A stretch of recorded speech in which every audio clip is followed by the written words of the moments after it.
नमस्कार, प्रणाम। फिर से मिलते हैं हम लोग आज इस हाइड्रोलिक्स न्यूमेटिक्स का प्रैक्टिकल सेशन में। प्रीवियस क्लासेस में हम लोग बात किए थे इसके बारे में, सोलेनॉइड ऑपरेटेड वाल्व के बारे में। वाल्व टॉपिक हम लोग का चल रहा था और सोलेनॉइड ऑपरेटेड वाल्व के बारे में हम लोग बात किए थे। ठीक है, आज हम हाजिर होते हैं आप लोग के सामने कुछ मतलब कंपोनेंट्स को लेकर के, जिसका नाम है सेंसर्स।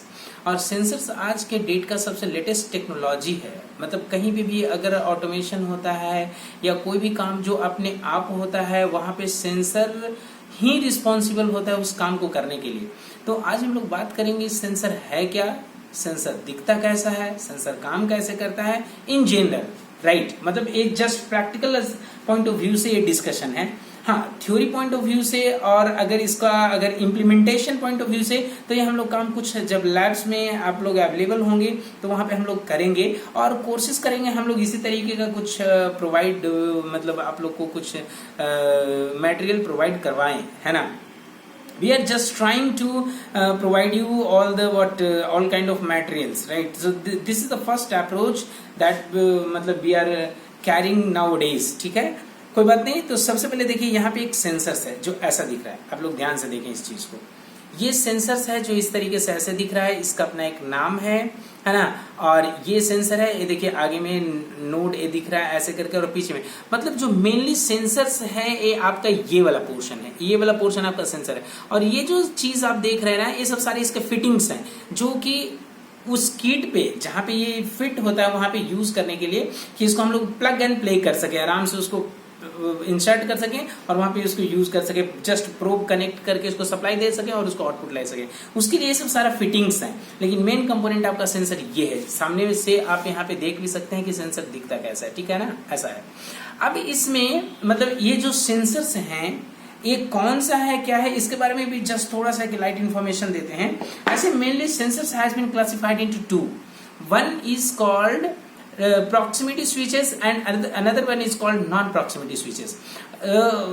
मतलब proximity switches या proximity sensor is the sensor which senses the object even quite nearer but not to touch. मतलब there must be a gap between sensor and object, but the sensor which comes under non proximity, that sensor doesn't provide output without being physical interaction. जब तक वो sensor object से physically contact में नहीं आता तब तक वो आउटपुट प्रोवाइड नहीं करता। ये काम है किसका, non proximity type of sensor का। तो आज हम लोग का जो डिस्कशन है वो मेनली फोकस्ड है प्रॉक्सिमिटी सेंसर्स को लेकर के, राइट। तो जो सबसे पहला सेंसर हुआ इंडक्टिव सेंसर, जिसको मतलब जिस सेंसर को हम आपको दिखाए, और ये ऐसा दिख रहा है। सेंसर का काम क्या है भाई, अब यहाँ पे देखिए 3 पोर्ट्स हैं, यहाँ पे 3 पोर्ट्स अवेलेबल हैं। एक 24 वोल्ट है और एक ब्लैक वाला 0 वोल्ट है, और यहाँ पे देखिए एक रेड है। तो बोलिएगा सर मतलब what is the function of this 2 red ports here, इस दोनों का फंक्शन क्या है। तो एक तो इसका क्या है 24 वोल्ट 0 वोल्ट है, इसका पावर सप्लाई का काम है।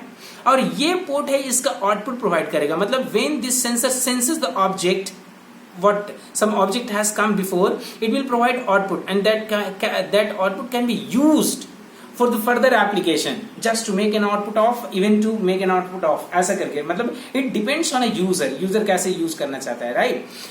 ये जो सेंसर है इसका नाम है क्या, इंडक्टिव टाइप, इंडक्टिव सेंसर है। इंडक्टिव सेंसर का मतलब क्या होता है कि it senses a type of object which has inductive property.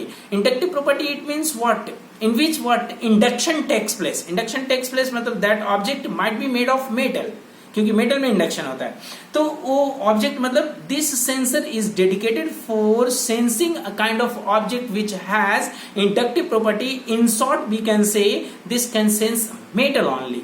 मतलब वो ऑब्जेक्ट जो मेटल का बना हुआ है, इसलिए इसका नाम है इंडक्टिव सेंसर्स, ठीक है, ओके।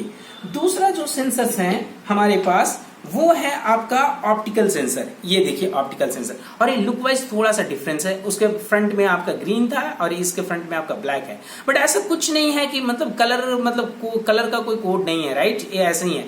यहाँ पे भी 3 पोर्ट है, सेम वैसे ही ऐसे ही। बट इस सेंसर का क्या है भाई, ये सेंसर है मतलब this sensor is not dedicated for a particular kind of object. It can sense any kind of object, be it metal or non metal, right. But so मतलब it can sense easily.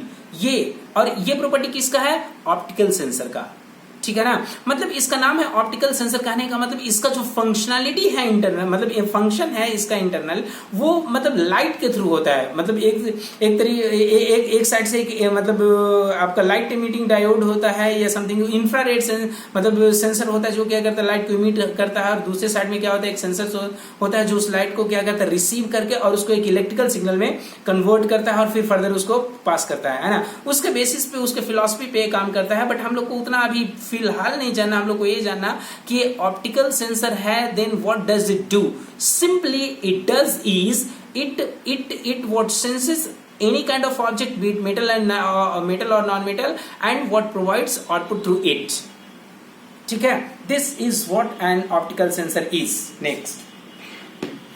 next है आपका जो third type of instrument है sensor है, उसको हम लोग बोलते हैं यहाँ पे capacitive sensor. And capacitive sensor क्या करता है भाई? So far as capacitive sensor is concern, capacitive sensor senses even any kind of object like optical sensor, fine huh?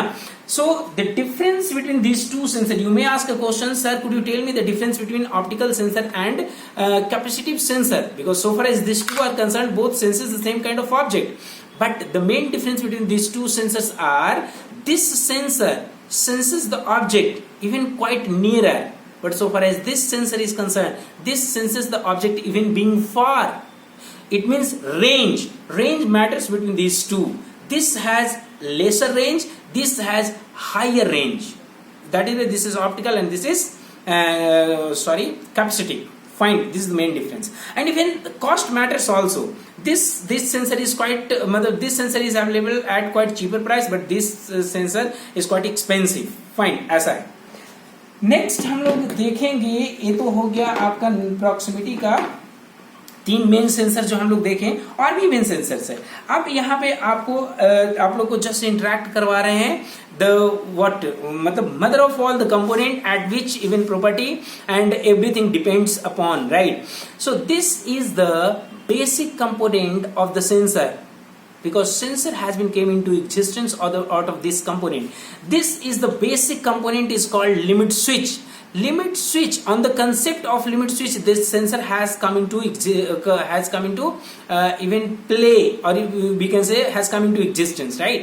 तो देखिए यहाँ पे क्या होता है, सेंसर भी सेम मैकेनिज्म पे काम करता है, बट क्या है ये एक आपका मैकेनिकल इंस्ट्रूमेंट है जिसका नाम है limit switch. And limit switch का फंक्शन क्या है कि देखिए जो उसमें सेंसर का काम कर रहा था, जो नोड उसके बाहर निकला होता था, जो सेंस कर रहा था, वो नोड आपका यहाँ पे ये है। ये देखिए यहाँ पे प्रेस होता है तो एक नॉइज निकल रहा है, इससे स्विचिंग होता है। स्विचिंग होता है तो क्या होता है, जब इसमें पावर सप्लाई 0 वोल्ट दिया हुआ है तो यहाँ से क्या होगा, ये आउटपुट यहाँ से बाहर निकल जाएगा। उसमें भी तो वही हो रहा था, लेकिन उसमें क्या था कि ऑब्जेक्ट उसके सामने जा रहा है तो वो सेंस कर रहा है, मतलब प्रॉक्सिमिटी है, distance is there in between sensor and object. But if you place object quite at far, even मतलब quite at far from the limit switch, this limit switch is not going to act anymore, right?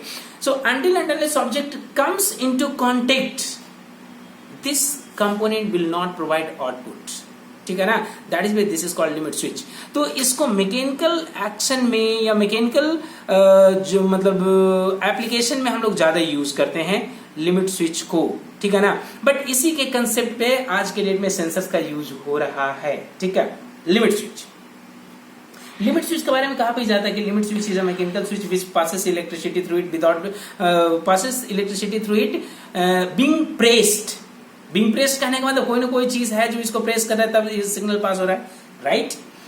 और we have one more type of component that is last, मतलब that is last one we have here but not least, because if you go through the sensor detail, मतलब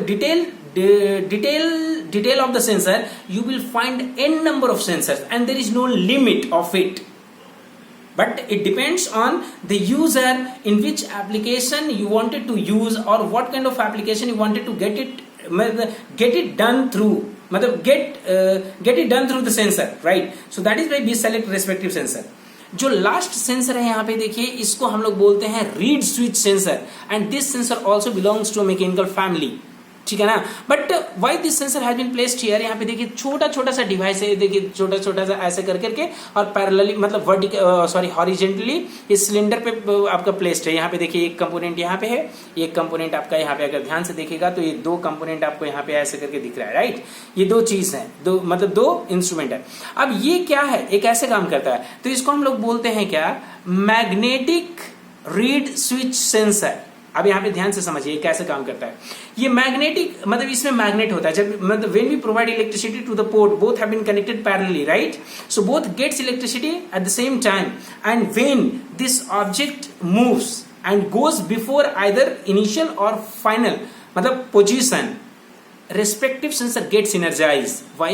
Because internally this has a temporary magnet because of being provided electricity, and metal goes before, it means what, this is the rod and it is connected to a piston